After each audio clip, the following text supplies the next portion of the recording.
حدثنا آدم بن أبي إياس قال حدثنا شعبة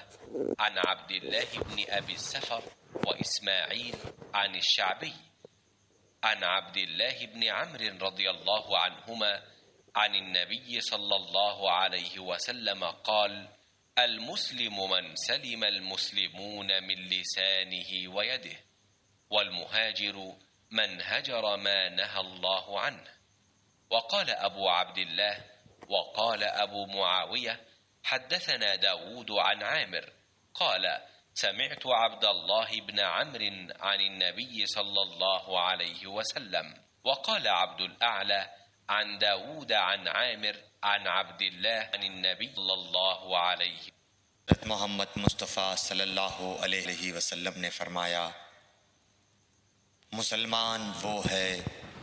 جس کی زبان اور ہاتھ سے مسلمان بچے رہیں، اور مہاجر وہ ہے جو ان کاموں کو چھوڑ دے جن سے اللہ نے منع فرمایا۔